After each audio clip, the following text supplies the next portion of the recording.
Good afternoon, everyone. Welcome to all members of council and staff and anyone from the public as well who may be joining us for this meeting of the Lunenburg Town Council on May 19, 2020 via Zoom video conference and YouTube live broadcast. Before we get started with our business of the day, I feel it's important that we recognize another significant tragedy. Our country and our province has experienced another tragic death over the weekend. We were all saddened by the plane crash that cost the life of Captain Jen Casey of the RCAF. And on behalf of council and staff and the citizens of the town of Lunenburg, I offer our sincere sympathy and condolences to Captain Casey's family, her comrades, and her friends. We are indeed suffering from the many losses, significant losses, and to the service people who have been lost in the line of duty. And we are very saddened by the loss of this native of our province by the crash of the snowbird plane on the weekend. So sincere condolences to all of her family and comrades and friends.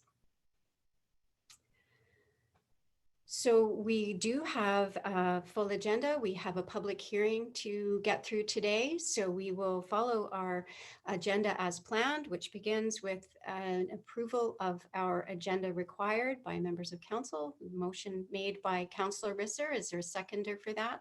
Councillor Carnavale seconds. All in favor? And anyone opposed? No one is opposed, so the motion is carried and we will move along with the agenda. And I will note that we do have bolded items which are of greater significance, and if there's time constraints, we will certainly deal with those items as they're prioritized. Next on the agenda is the approval of our meeting minutes for May 12th, 2020. And I need a motion of council for the approval of those minutes, please. Councillor Mosier, thank you. And Councillor Croft moved and seconded the approval of the minutes. Are there any errors or omissions to make note of? I see no indication of that. So all in favor? And there's no one to oppose, so those minutes are approved and will be the official record of the meeting of May 12th. So the next on the agenda is our priority for the day for our council, and that is the public hearing. And we have a public hearing with respect to amendments proposed to the municipal planning strategy map 2 future land use map. The removal of lot A1 from the architectural control area along Dufferin Street has been requested. And so I will turn the leadership of the meeting over now to our Manager of Planning, Don Sutherland, to lead us through the public hearing process, please. Thank you, Your Worship. I'm going to share my screen now.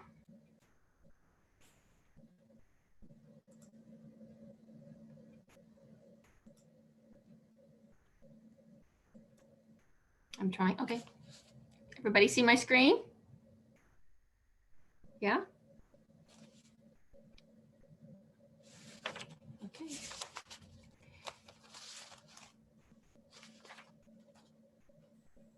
Sorry, I might have been muted. Okay, so this is an amendment. It's an application to change the municipal planning strategies map 2, our future land use map, to remove lot A1 from the architectural control area. So council needs to see the amendment before them. That's a public hearing, and this is the exact amendment right here. And so it's a change to the map. So we're taking lot A1 out of the architectural control area. Like an in-person public hearing, we have a process to go through. The mayor's opened the public hearing. We have general rules of conduct that apply to in-person and now our Zoom meetings. I would ask that you state your name and your civic address when you take part in the public hearing so that we can have it in the minutes. We also ask that you would be respectful of others' opinions. Speakers are going to be limited to one presentation until called upon by the chair, which is the mayor. Council members, of course, can question the speaker and myself, and all comments and questions are to be directed to the chair. So I will do a presentation as the town planner. There'll be an opportunity for a presentation by the applicant, which is Joe Romero, or the owner, which is now Mr. Arthur Gregg. There will be written submissions and oral submissions via Zoom, and then we will most likely close the public hearing. So here is the process that we go through with any municipal planning strategy amendment. Municipal planning strategy are our planning policies, and you will hear me refer to the land use bylaw, and those are the regulations for planning. So council has accepted. I wonder, are you seeing my screen? Is everybody seeing my screen? Yeah? Yes, okay, yeah, because I can't tell because I can see myself and not my screen. Okay. So council has received an application, and they take it in the council meeting, and they refer to the appropriate committee is the Planning Advisory Committee, which we call our PAC.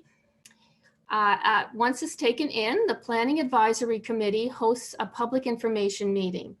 And as part of our town public participation program, we notify all landowners within 30 meters. We notify the applicant, and we publish an advertisement in the paper. And we did this twice because it was done in December, and then we published it again in January. So we did 2 publications instead of 1. So in January, we held a public information meeting, and this was an opportunity for people to learn about the application. No decisions were made at that time. Later in February, the Planning Advisory Committee, which is an advisory committee, they don't make decisions. They looked at the merits of the proposal, and they made a recommendation to council. There was a staff report, and they forwarded to first reading. Now we go over to the Municipal Government Act. So at first reading, we sent advertisements to the paper. We advertised the public hearing, which was advertised twice. We sent letters to assessed landowners. And this was during the time of COVID, so we had to use the Chronicle Herald, and we sent the advertisements twice, and we sent the assessed owners letters again as well. So today we're at the public hearing, and this is an opportunity for council to hear input from the public. We have written submissions and oral submissions, which is our Zoom webinar. And most likely today we will close the public hearing by motion of council, and council will have the options to make a decision, which is second reading and approval. They could ask for another staff report. They could put it back to the Planning Advisory Committee. They could refuse it. So there's a number of options. The decision is made at second reading though, and they may do this today or most likely next week. If council decides in favor of this, so give it second reading and approval, it would go to the province for review, for the first review. Then the second review, if approval is required, takes another 60 days. And it's only in effect on when we publish the notification in the newspaper again. So we're talking another good month or 2 before this. There are no appeals to this because it's a policy amendment. So we've gone through the process. We've gone through the public participation program, and we've met the requirements of the Municipal Government Act. So this public hearing is properly before council. And here is our application. So,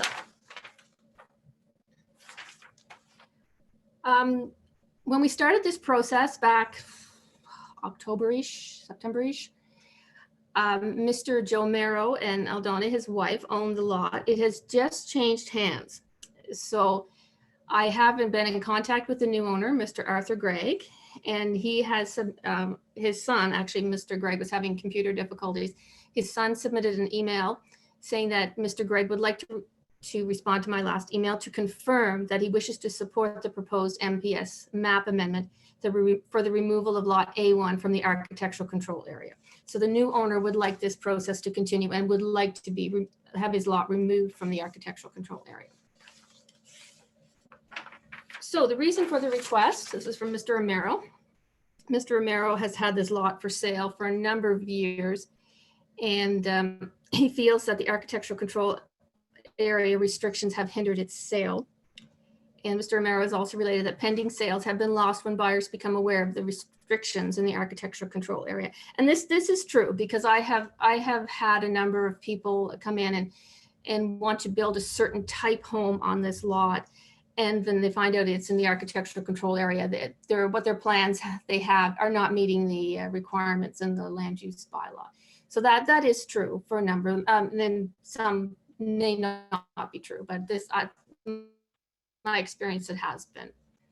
He noted that the lot has decreased in value from when it's first created. And this I took from Viewpoint. It's the assessment history, which is tied to PVSC, and it shows the value of a lot at $55,000 in 2008, and it has been reduced to $38,500. So that is true. He wishes to be removed from the architectural control area and be subject only to the zoning provisions, and he's in the residential zone. He also does not want to be included in the new Heritage Conservation District, and I'll speak to that later on. So when a property is in an architectural control area, it's on a map, future land use map, map 2. And if you're in this architectural control area, that means certain regulations in the land use bylaw, specifically part 26G, places restrictions on design and cladding, as well as limits on the size of additions. And you can see to the right where the golden star is, that is the lot, so it's vacant. And right beside it is 95 Dufferin Street, that's the Glassman's home. So the lot is vacant now. So the intent of the policy. The intent of the policy is for new main buildings and additions to be similar to those pre-1940, I guess 1940 buildings within 300 feet. So it has to be very similar and draw from the architecture of a house within 300 feet of a certain age. So you can build a house there. There's no issue with the zoning. Single unit dwellings and 2 unit dwellings are permitted under part 5.1.a. So that's no problem. It would be subject to the height restrictions and the setbacks, such as the minimum yards, the front and rear yards, 20 feet. It would have to be 8 feet from the side. Maximum height of the building is 35 feet. So those are all the regular zoning requirements. Property information. The applicant was Joe and Aldona Romero. And now the landowner has changed to Mr. Arthur Gregg. And that just changed. It just came up on Property Online May 11th that it had changed. So the lot is 10,000 square feet. It's in the residential designation, residential zone. All the uses around it are residential. It is in an area of architectural control. It's not within a heritage conservation, and the lot is not considered a designated heritage property municipally, provincially, or federally. It's not abutting the World Heritage Site or in the National Historic District. So just some property information. The lot is currently vacant. It was originally part of the property next door at 95 Dufferin, and the Romeros had severed this parent property in 2005 to create lot A1, which is our subject property where the red star is. Lot A2, it contains the home at 95 Dufferin. So I'll take my cursor, and this whole area used to be one lot. So it was brought into the architectural control area as one lot and then later severed. So 95 Dufferin is no longer owned by the Romeros, and it's at the corner of Tupper and Dufferin Streets. And this is an excerpt of the map. Now, there had been some talk, and I had been asked, I think at the public information meeting, that the architecture control area only runs through part of the lot A1. And that is not the case. This is the map that we use, the approved map. What I think might be, and I can probably show you later on, is when this is mapped, it's not mapped in a GIS system. It's an overlay. And I think you can see where it lines up. We don't snap right to the property line. So it's not a polygon snapped on through GIS system. So if you see at the top over here, see my cursor? There are no dots there, but that would be considered part of the architectural control area. It's just a limitation of our mapping back in 1996. So the property, it's on a grade. It slopes from a higher elevation at Dufferin Street to a lower elevation. And I took this picture from the back of the lot, and it was quite wet when I took it. That was back in October. Property to the north is at a higher elevation, and there was quite a bit of fill brought in. This is the McNeil property. Quite a bit of fill brought in at that time. And drainage has been an issue. A lot of the neighbors have been concerned about drainage on this lot and should this lot be developed. So drainage is a big issue here. It's of course Dufferin Street, it slopes down, and this is a low spot basically on the hill. It's quite wet.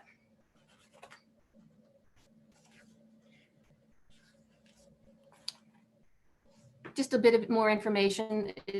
The subject property and surrounding properties are residential zone designation.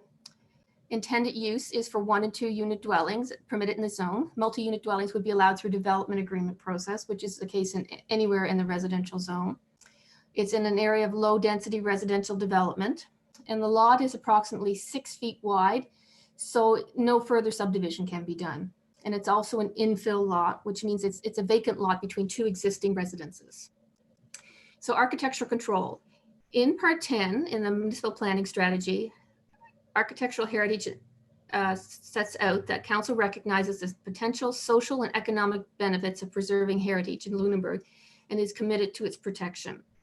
Council also recognizes that town is a living community, not a museum, and that architectural change must be accommodated, and it would be through the architectural control area. And architectural controls are another way of ensuring the protection of Lunenburg's built heritage. So we have architectural controls in the land use bylaw, and we have the Heritage Conservation District Plan and Bylaw is another bylaw that regulates built heritage. So there's 2 different ways of regulating built heritage in town. Just taking a drink, just hang on. So if you are in an architectural control area, you have to meet the design criteria set out in Part 26G, and then the development officer would issue a development permit. So there are requirements for new buildings and additions to be similar to those of pre-1940s, and there are also restrictions on cladding, roof shape, style. And here's what actually the Part 26G1 says. So new main buildings have to be similar to those within 300 feet in terms of architectural style, building length to width ratio, height, the roof shape has to be similar, cladding, roof materials. So you can't have vinyl siding, obviously. The trim and the details, shape of porches and doors and windows, those types of things. And this is a picture taken directly across the street from the lot. So that's on the other side. And these homes are in the architectural control area.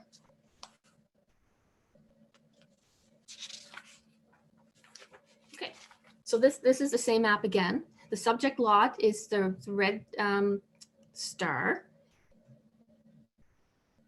And 107 Dufferin, I refer to McNeil property, is the blue, and that's not in the architectural control area.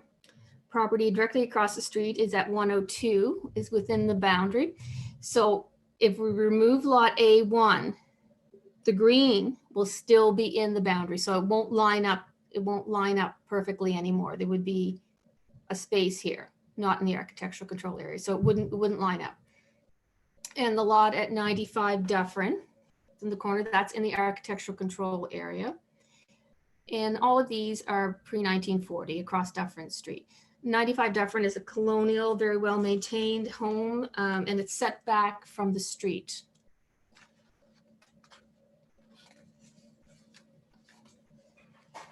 And here's another picture of it. I spoke to about not lining up. There would be a negative impact on the streetscape. There could be a negative impact on the streetscape as modern design and materials would be permitted on lot A1. The boundary of the architectural control area would move 60 feet. Where the lot is at the edge and is vacant, there is less of an impact on the integrity of the architectural control area. This is a unique situation. You know, you have an established neighborhood, if the vacant lot is at the edge of the architectural control area, so it lessens the impact of removing it. And a before and after picture. Sometimes people like to see it.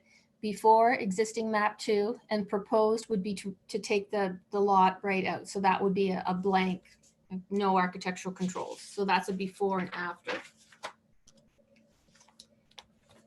What is the link to the Heritage Conservation District Plan bylaw? So we have policy in our municipal planning strategy to allow council to consider future expansion of the Heritage Conservation District to include areas of architectural control. So if council was going to expand a Heritage Conservation District, the first place they would look would be the areas that are in architectural control to take them into a Heritage Conservation District. Now our Heritage Advisory Committee has been working on this over the last year or more. And so they have a draft bylaw, but it hasn't gone through the council approval process yet. So it's not before council. The draft includes Dufferin Street Architectural Control Area becoming part of this expanded Heritage Conservation District. And Mr. Romero and now the new owner, Mr. Gregg, wish this property to be removed from the Architectural Control Area. And they do not want it to be included in any new Heritage Conservation District. They both want to operate under the same regulations as 107 Dufferin, the McNeil property, which is residential zoning only. We have to speak to the statements of provincial interest when you're changing any policy. Most of these don't apply. It does, the interest statement regarding drinking water doesn't apply. It's not in a flood risk area. We're not removing our agricultural land from production. Infrastructure, the comment is that the properties are capable of being serviced. This is infill, so no leapfrog development, so it's good. Housing development of this lot would add to the housing stock in a residential zone, so it wouldn't really impact it much at all. So we held a public information meeting on January 13th. And there was a lot of concern from the neighbors about drainage issues, a lot of drainage problems, concern what's going to happen if somebody comes in and builds on this. Will there be fill taken in? Absolutely, because it's so wet at the back. They would need to bring fill in, especially at the front, as the McNeils did as well at 107. If removed, a new house that is built would or could not be compatible with surrounding built heritage, which is a concern. Concern with erosion of the edges of protected areas of town, so a further erosion of heritage protections was a concern. Shouldn't be removed, as a Heritage Advisory Committee is considering an expansion of the Heritage Conservation District. The lot is vacant, so heritage design is not appropriate. It would have little impact as the lot is at the edge of the control area. It would have much the same impact as 107 next door, not in an architectural control area. And then I have at the top is a streetscape of Dufferin Street. So I'm standing in the street and looking down, and you can see the real estate sign there where the lot is. And this is 107 at the bottom, 107 Dufferin. This is the McNeil property, which is not in the architectural control area. So this is one lot up from the lot A1. So the Planning Advisory Committee met on February 10th, and they looked at a number of options. One option was to grant the request. An option was to amend or change Part 26G to have less restrictions on heritage design. And they really didn't want to make it site specific, which is poor planning practice. And they were also concerned that this would impact the integrity of the whole area. So that was an option, not to grant the request. And any others, there was very little discussion on it, on this one. They did recommend that council hold a public hearing to consider the proposed amendments and give first reading. So what this does, it basically just moves it to council so that council can set a public hearing date and hear from the public. There was correspondence that PAC considered. There was correspondence from the Heritage Advisory Committee that they had on February 10th, and also correspondence from Mary Knickel who lives in the neighborhood, and both were not in favor of approving the amendment. So here's the motion, and the public hearing had been postponed because of COVID.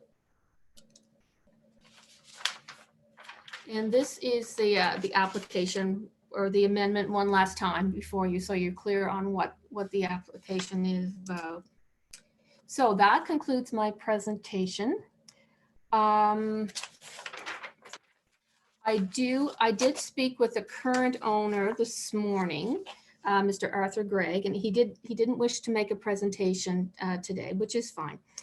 However, he did request that he respectfully requested his property be removed from the architectural control area along Dufferin Street, and that he be subject only to the R1 zoning. And that's from Mr. Gregg. So I will stop my presentation here, and Heather, you can take back the screen. And we do have some written submissions, and then we can go into oral submissions. So I'll keep it back to the mayor. Okay. Thank you very much, Ms. Sutherland, for that very thorough review of the process that we've gone through to date and of all of the issues for our consideration and review of what we'd heard through public information meetings and other first reading meetings and so on. So we are well into this process of considering this application. And are there any questions of members of council of Ms. Sutherland before we hear the written submissions and open the floor? And we would open the virtual floor for oral submissions, and also the chat option is available with this webinar for those people who may have joined in to the webinar to have that opportunity. There is a chat icon that can be accessed, and a question or comments can be written in as long as you identify yourself and your address in that process. We would be happy to enter those comments into the public record. And we also are able to hear folks who have requested an opportunity to perhaps do that. So we can turn that over shortly, but first, are there questions of Ms. Sutherland from council before we move on? No, I think you have covered it. I don't see any indication that councillors have any further questions. I think we can turn it back over to you then to share with us the submissions you've received. Sure. Your worship, I have in the package, there's a submission with 30 signatures in support of the application. All the addresses are from the town of Lunenburg. That's it there.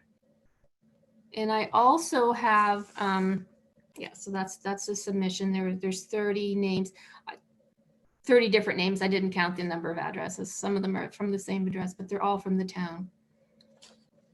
And I do have another one from Dr. Jerry Rossum. He may try to get on the chat, but he did submit one a few minutes or this morning, and I'll read that to you. It's from Dr. Jerry Rossum, 264 Lincoln Street. The requirements in the issues and options analysis, section B, architectural control, noted in the agenda, include 9 categories of architectural design decisions that are being taken out of the hands of property owners and his architect, and essentially make a plea for fake heritage architecture. This is not only confusing, but it's also in direct opposition to the prevailing authentic architectural styles and approaches found in the World Heritage Site, where each era of development and prosperity fostered a different approach to residential design. The town evolved from settler shelter through early Cape Cod styles, through Georgian, then Victorian, Queen Anne, Second Empire, and finally arts and crafts styles. They all tell the story of Lunenburg's evolution and progress. Furthermore, there is no heritage to preserve on this property. It is a swampy, vacant lot. Preservation is not an issue. This property should definitely be removed from the architectural control area, and the control areas themselves should be seriously examined to determine what actual contribution they are making to the historic record. Jerry Rossum.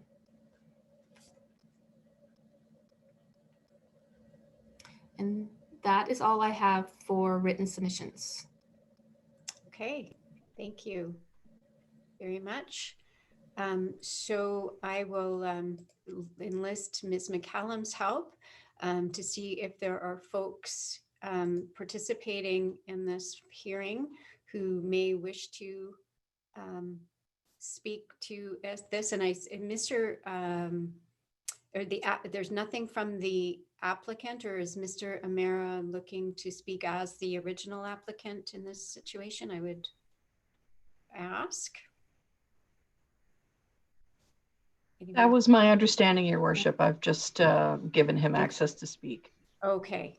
Okay. So I see he is on the list. So perhaps we can start with Mr. Amaro if he would like to address the meeting.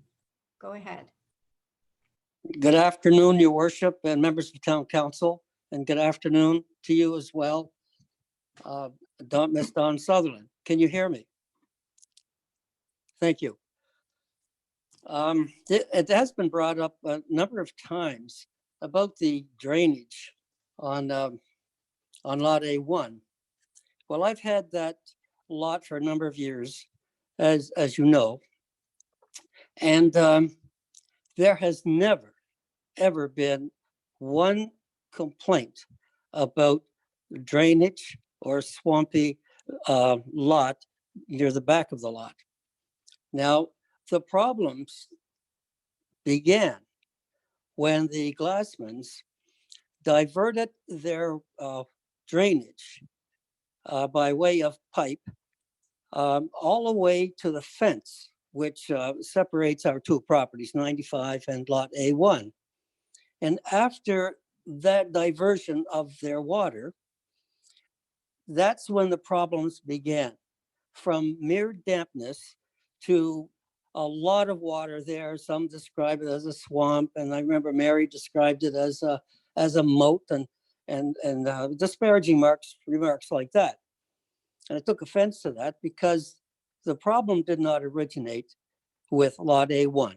It started because of what the Glassmans did in diverting the water. So that's what I have to say about the drainage. The next thing I just want to point out, this might be a minor detail, but Lot A1 was in existence from the time that the Powers owned or built on 95 Dufferin Street. They had listed that lot A1. They had created that lot. It was not I that created the lot. And the reason why they created that lot was so that one of their daughters could build a house there and live close to them. So I just wanted to clear up the issue of the drainage and the issue of Lot A1. And what we did simply was to just reduce the width of that lot to give the new owners of 95 Dufferin Street a little more wiggle room to decide to that side of the side that abuts Lot A1. So I just wanted to make that clear. So we merely migrated Lot A1. We did not create it. I'm going to take a little sip here. I'm just a wee bit nervous. It's the first time I've ever done this. So I'm just going to take a sip, okay? You're doing just fine. Thank you. So I'm not going to go into the same detail that Ms. Sutherland went into, because it's all my comments regarding the lot and my pleas to have that lot taken out of the architectural control zone. So I'm just going to read off some of the salient points that support my position in wishing that the lot be removed. I'm sorry, I'd like to apologize. I neglected to say that my name is Joe Romero, and I want to just introduce myself to those people who are on phone who may not know us. Again, I'm Joe Romero. My wife Eldona and I live at 34 Archibald Street here in Lunenburg. We live in a lovely mid to late 1800s house whose structure includes the Lunenburg bump. We love our house and property, and we strive to maintain them well. I am here today to emphasize a couple of salient points as they pertain to our application, that is Gregg, for removal of Lot A1 from architectural control. I'd like to refer back to the Heritage Committee report. And I'm quoting some, and sometimes I'll just take a minor break from the quotation. As you know, in the Heritage Statement, in deciding whether to exempt Lot A1, Heritage Conservation District Policy 3.2.2, it requires consideration of the architectural character, landscape character, historical association, scenic quality, or other characteristics of the property or area in terms of its value as part of the Heritage Conservation District. But it's no longer apparent and relevant, and its removal does not adversely affect the cohesiveness of the district or adversely affects the architectural built environment of the district or its setting.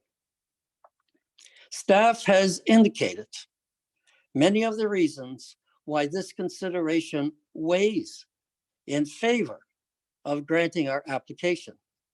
Specifically noted in the report on page 2 is the following. The subject property is a vacant lot on the fringe of the area, as well as on the fringe of the proposed Heritage Conservation District, and not in the middle. The movement of the boundary line to exclude the subject property should not affect the integrity of the area or the proposed district as a whole. Also, the home built on 107 Dufferin, built in 2003, is a modern contemporary home and is located directly to the west of the subject lands. In light of the above, Council may determine that the exclusion of subject lands will not have a significant impact on the cohesiveness of the architectural controlled area and should approve the request. Such a decision, in the staff's opinion, could also be supported in the light of the proposed policy 3.2.2 intent. Staff goes on to say, in its discussion of the financial impact of the decision, essentially that there is no financial harm to the town in granting this application. Specifically on page 3, the report states, as the property is not a part of Old Town UNESCO World Heritage Site, its removal from the architectural control area of the municipal planning strategy, and by default, its removal from the proposed Heritage Conservation District will not, and I repeat that, will not, in staff's opinion, have a significant impact on the UNESCO designation, and as a result, not to have a significant impact on the local economy or the local cultural attributes of Lunenburg. And I completely agree with that, with those observations of the Heritage Committee. Now, by way of comparison with the APCO application, Lot A1 is zoned residential. APCO is zoned industrial. APCO has a beautiful view of Lunenburg Harbor. Lot A1 has no such attribute. APCO has historical significance. Lot A1 has no such historical significance. Now, the benefits of the town of Lunenburg. It would bring about a new revenue stream and be seen as providing needed housing, new residents, and these residents could very well contribute and be a part of our cultural life. In conclusion, I would like to thank those who signed my petition of support. We have approximately 30 names, and if you look at the addresses, which are on Dufferin Street and directly across the lot, they all approve the removal of lot A1 from the architectural control. Now that's significant. The fact that we have many of the people from across the street who approve our application. In conclusion, I would like to thank those who signed my petition of support, and I very much appreciated that. So, Mayor, Your Worship, thank you, and I want to thank the council members for your time, and also to the committees who worked so hard and put in many hours on this application. Finally, we hope that council will approve our application. Thank you once again. And that completes my presentation. Thank you very much for figuring out the technology and for providing us with a very thorough review of your position on this application, Mr. Romero. It's much appreciated. Your input is greatly appreciated as well. Thank you, Madam Mayor. I'm looking for, we are open to have other people provide us with oral submissions today and or written submissions through the chat option, which is available with this Zoom technology. I am not seeing that an indication that there are others who wish to speak, but I'll defer to Ms. McCallum, our technical advisor in these things, as our deputy clerk, to see if she has notices that there's anyone else that wants to address the meeting. There have been no entries into the chat, Your Worship, and none of the attendees has put up their hand looking to speak. Thank you. And I just reminded those few folks that are listening that there is an option to actually raise a mechanical hand with the features that are available. Oh, I do see one hand raised now. So if people didn't find that, they do now. Yes, Councillor Risser, you have. Thank you, Your Worship. I'm just wondering if Heather could re-explain that functionality just to make sure that anyone who does want to speak gets a chance. Yes, thank you, Your Worship. For anyone who is a participant in the meeting, there is an ability at the bottom of your screen to raise a hand. And when someone does raise a hand, it puts them into a queue in the order that the hands were raised so that the mayor knows who had their hand up first, essentially. And when she calls on you, I will unmute your microphone so that you're able to address the council. Thank you. Great. Thanks, Ms. McCallum. And it looks like we do have some folks now who have found that out if they hadn't known it before. And I see two hands raised. And first up is Mr. Ted Kelly, who would like to address the meeting. So with Ms. McCallum's help, I'd invite Mr. Kelly to address us all. Thank you, Madam Chair, and good afternoon, members of the council. I'd like to make a couple of points that are relevant to this particular request of Mr. Romero. Just to quickly deal with the drainage issue, it seems to me that the drainage issue will remain whether it is subject to architectural control or not. So it's a bit of a red herring. And the second point I'd make is it begs the obvious question here as to what the purpose is of the architectural zone, and is it achieving that purpose? And more importantly, probably, is can it be sustained? I noticed that Ms. Sutherland said that the danger would be a structure being built of modern materials, and that this would be incompatible and therefore would threaten the architectural built heritage of Lunenburg. You know, people will have to build with what's available, as they always have. And I would refer anybody to the old town itself. I've spent 20 years walking it, and I've watched the changes over the years. And I may well ask you, what's happened to the chimneys, you know, which were a feature of the architectural heritage of the old town? We now have metal roofs, certainly not a heritage aspect.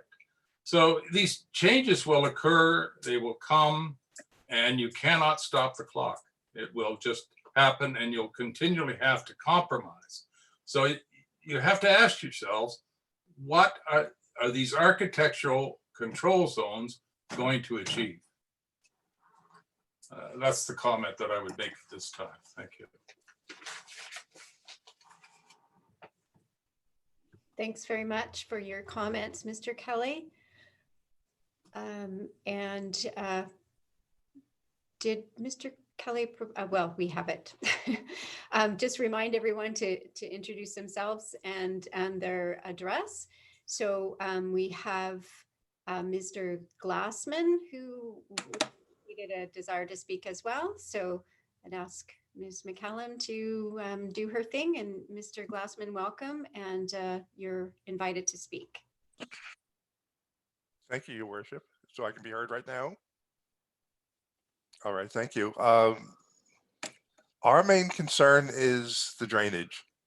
We did not create the problem. The problem existed when we actually inspected the lot and just before we bought it. We were warned about drainage issues. Water finds its way to its lowest point. We actually did, when we submitted proposals for renovations, we also did landscaping, which actually elevated the back of our yard so that it wouldn't drain down into Craig Ferguson and Mary Knickel's property. We leveled it off. We added a few inches of topsoil. We added sod on top of that. And when we bought it from Wilf Pinsino, it was something that he had drainage pipes going out in the same direction that Mr. Morrow is concerned with. Before we actually did any of the landscaping, that winter, after we had that very bad winter, in 2015, it was so bad at the end of the property that was at the end of Mr. Morrow's property, bordered on the Marash's property and our property. The water was so deep, there were ducks floating. I took pictures of ducks just paddling along. You know, this has been a problem. We had Gerhards in, and they said that has been problematic for years, that area. So we did not create the water problem. And as I said, water finds its way. And if you notice, you know, how everything flows down towards, as unfortunately, it's towards the Marash's.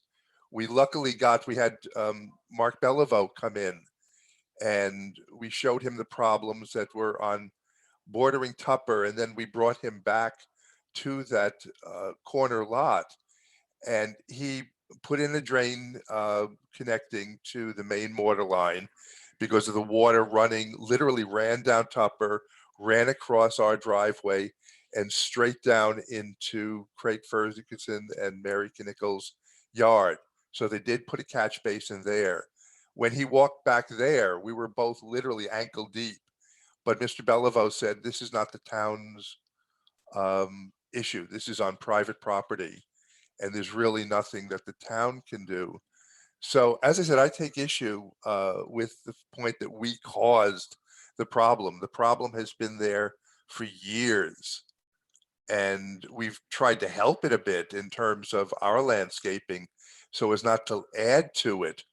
But when there's a heavy rain, you know, it was even wet in our drought condition in this past July. But when there's a heavy rain, you try to go back there and it is swampy. And my concern is not so much with the architectural design of the new house that Mr. Gregg will be building, but like how far back is he going to infill? Is he going to infill literally to the back of the property that borders Jay and Sharon Marash's property line? Is he going to do anything to help with the water situation? There have been some people who have looked in the past at the property and was actually wanting to work with all of us and to put in a French drain. And then when he was told that he'd have to work under heritage standards, he basically backed away. So as I said, my issue is not so much with the type of house that's going there. I'm assuming Mr. Gregg would put something that is compatible with the area. But my concern and the concern of all the people in the immediate area of the lot is the water situation. Is the infill going to create more of a water situation down at the bottom of the lot? So I thank you, Your Worship. That's basically all I have to say.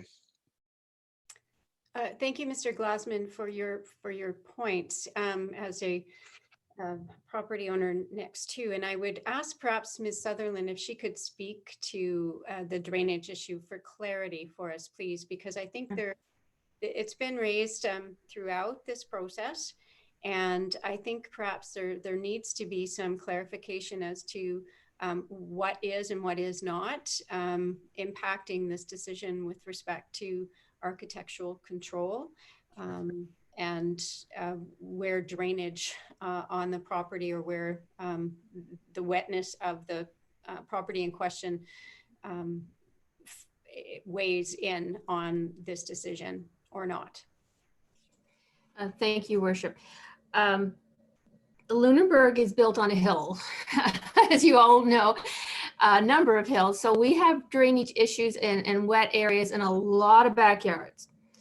That being said, it is a private issue. It's not a town issue from if you have water coming from your neighbor's property onto your property or vice versa. It is, Mr. Belliveau was right, it is a private issue.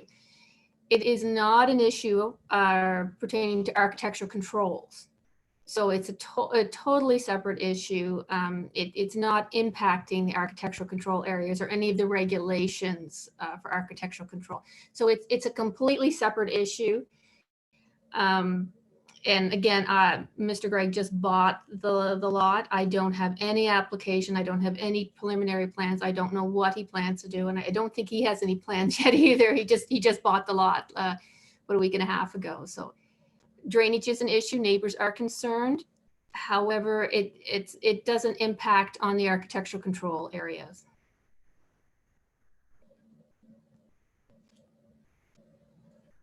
Thanks very much for that clarification. I think it needed to be stated. There are lots of things that do impact, and you've itemized those for us, but that particular concern, although it is a very legitimate concern, whether or not why it's caused or you know, why it's the degree to which the perceived problem is a real problem and how it may be mitigated is the responsibility of the property owners to figure that out. And it doesn't have a role to play in this particular decision-making process necessarily. So are there, I don't see any new hands there to speak. So is there, and I don't see there's a chat. Any other questions typed out? Ms. McCallum, can you clarify for me whether or not there's anyone left to address the group?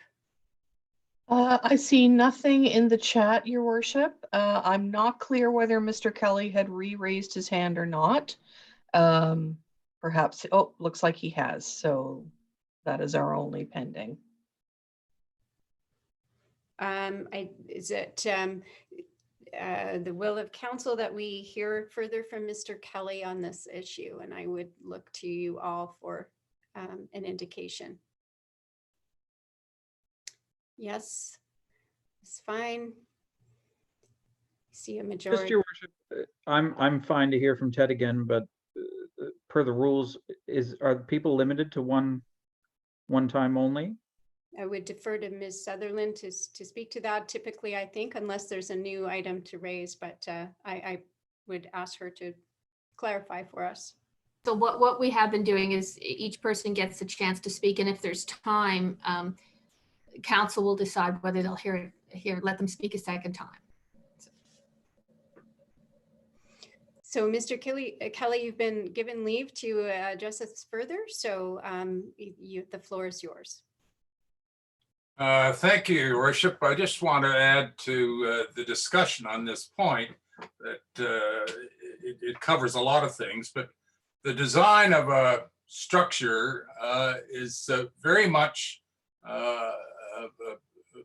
tied to the lot itself. And when you're building something, you really have to take consideration of the lot. And so whether it's under architectural control or not, it has to be considered. And in the case of water in the lot, that has to be considered and may in fact dictate a design or certain elements of the design. I don't know whether that's from the discussion that was going on, whether that's fully appreciated. Okay, thank you for those further thoughts. And I think there are designs historically that would have accommodated that, as well as modern designs. So, but your point is well made. So if there is not any further public submissions, we have an opportunity now to formally close the public hearing. And please, Ms. Sutherland, correct me if I'm wrong. And then we would then move into a further discussion later in the agenda, or just shortly after formally on the agenda. Yes? Your Worship, I think Deborah Glassman wants to speak. I think that's her hand up. Deborah, I think. You are correct. I do see Deborah, yeah. Another indication of someone wishing to adjust the meeting. So we will turn to Ms. Glassman to speak. Go ahead.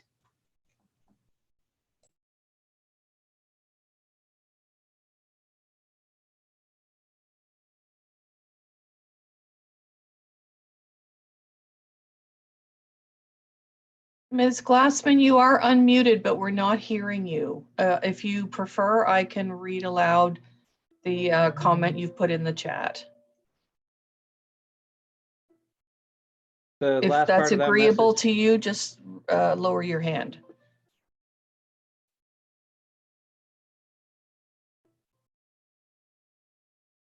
Okay, it looks like we could have Ms. McCallum perhaps read for us what Ms. Glassman has typed into the chat for us to consider.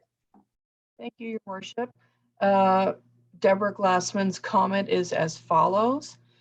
Further to my husband's comments, we have no major issue with the development of the lot and hope that what is built there respects the quality and style of the homes in the area in a tasteful way. However, if the new owners add many tons of fill in order to build up, we are very concerned that the water issue on the lot will worsen and push the water out that will further render the 3 adjacent lots, ours, Mary Knickle and Craig Ferguson, and the Morashes on Broad Street. Secondly, my only other comment is that changes to requirements for architectural controls and preservation of heritage building standards should not be done on a lot by lot basis, in our opinion. Also, just for the record, the house at 95 Dufferin Street was built in 1936, not 1946. Sorry, that was my typo. Okay, well, we appreciate the, those dates are significant, so I do appreciate the clarification on that, Ms. Glassman, and your other comments as well. And I certainly understand that there's concern in the neighborhood with respect to what happens with that lot from a development perspective. And just pausing again so that we don't overlook anyone else in our attempt to move this public hearing process along. Once again, I'm taking a scan of the list of participants or attendees that we have for an indication of a desire to speak, and having a second look at the chat list to make sure there aren't any further written comments. And I do not see any. So I think we are then free for, and there will be an opportunity for council to discuss this amongst ourselves when the public hearing closes. There would be a discussion of all that we've heard today, and throughout the process to come to a decision of how we wish to deal with it today. There could be a decision made on the application, or the discussion could be, more information could be sought, or we could defer the decision till a meeting a week from today. So yes. Yeah, sorry. I'm sorry. I thought I saw something new on the chat line, but it's not. So yes, go ahead, Councillor Risser. Okay, I will move that we close the public hearing.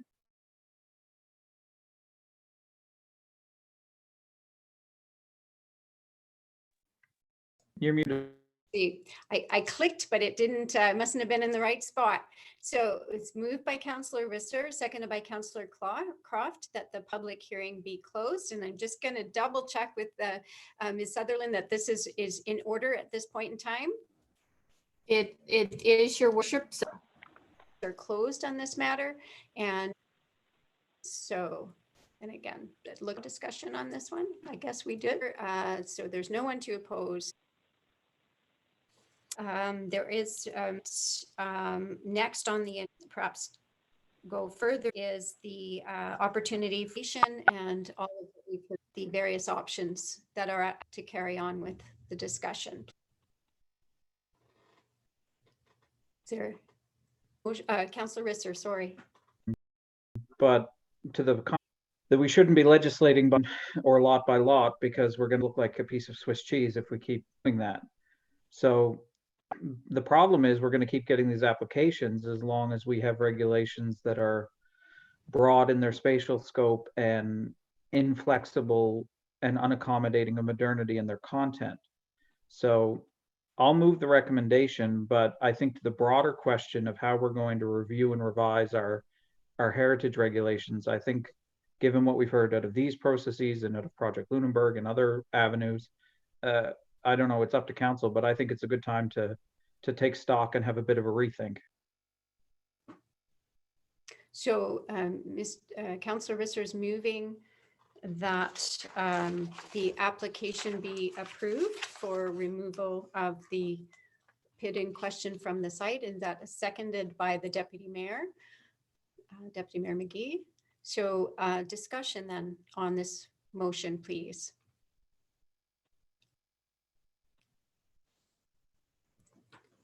And I hear no discussion. I think that's, yes, Councillor Bachman, go ahead.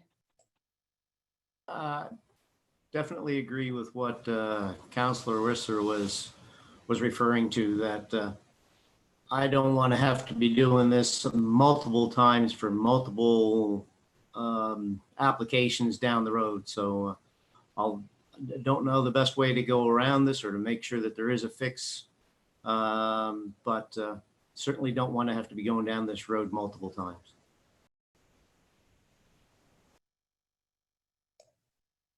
Thank you, Councillor Mosier.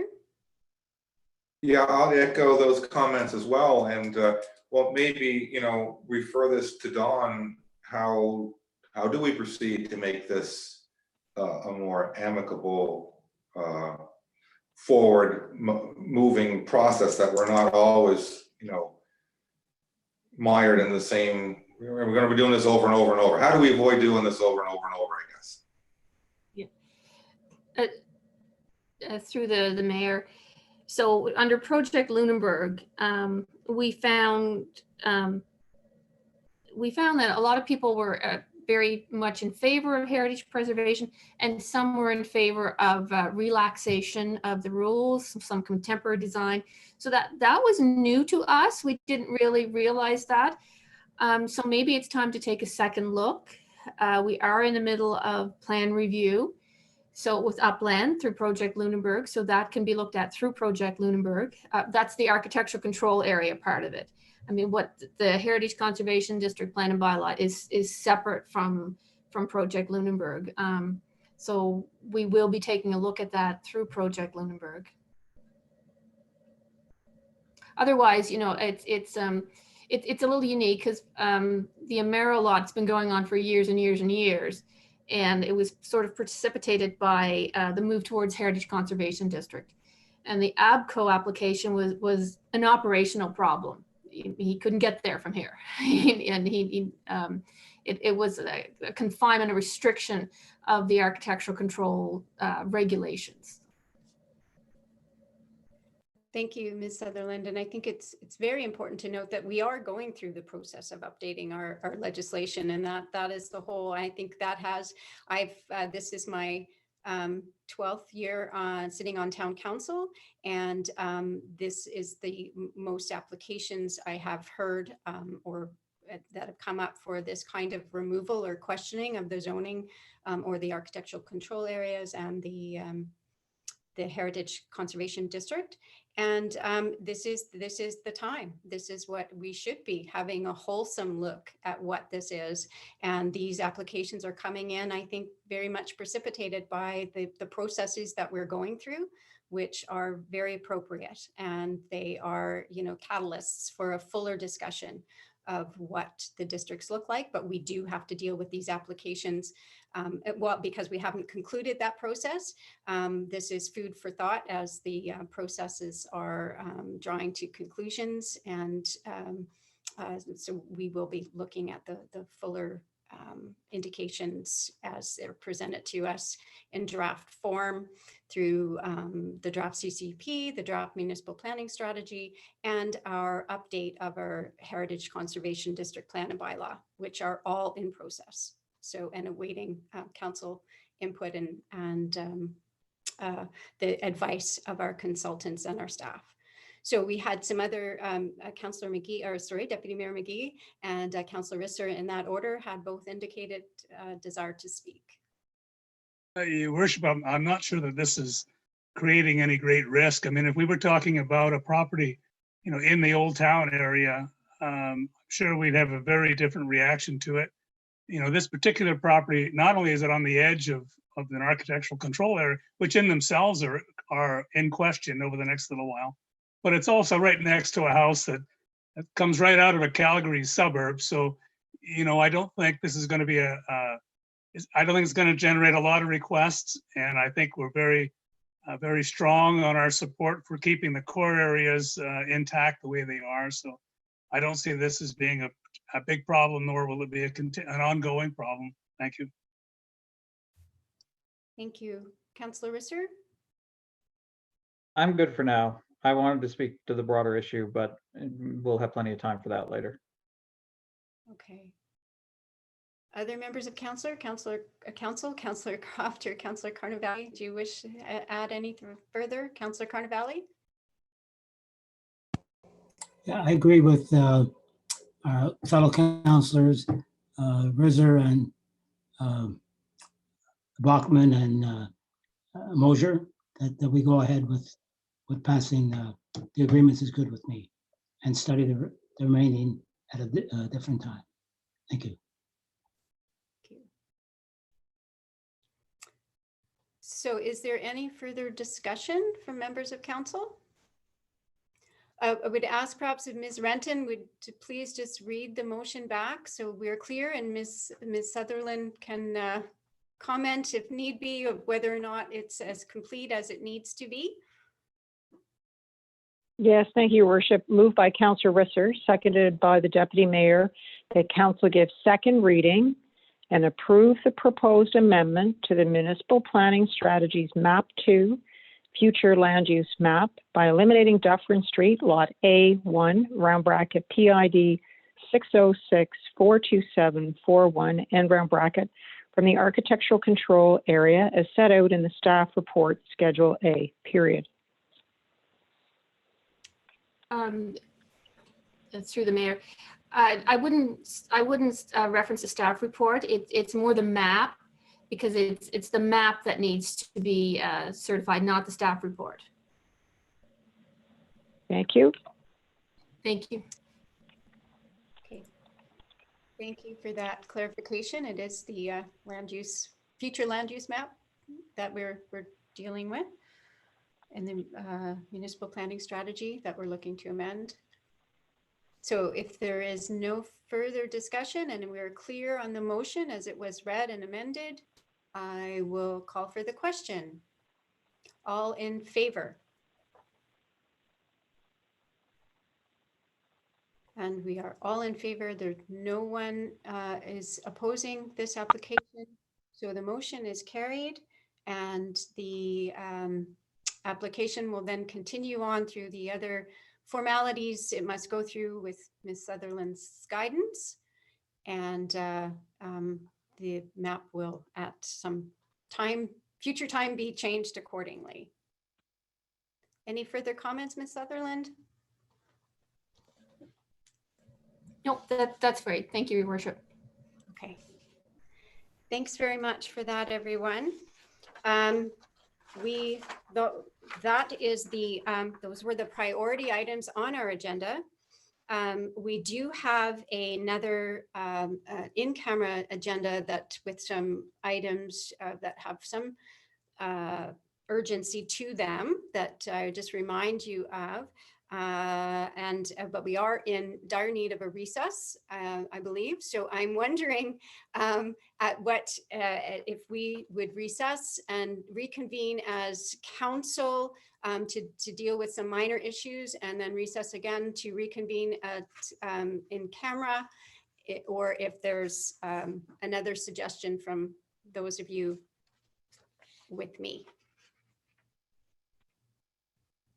Yes, I have Councillor Risser, you had wanted to offer something? I was just going to suggest that we move to reconvene in camera to deal with the priority items. Okay, if that is acceptable with then perhaps we could, before we recess, then if we could have that a motion to that effect, that would make it perhaps a little simpler from an administrative point of view. So moved. A motion to adjourn the public meeting, recess for 10 minutes, and reconvene as council in camera. And defer the other items on this agenda for our future meeting. Yep. And is there a seconder for that motion, which contains our motion to meet in camera, or our intent to meet in camera? By Councillor Mosier. Thank you. Any discussion? All in favor? Your Worship.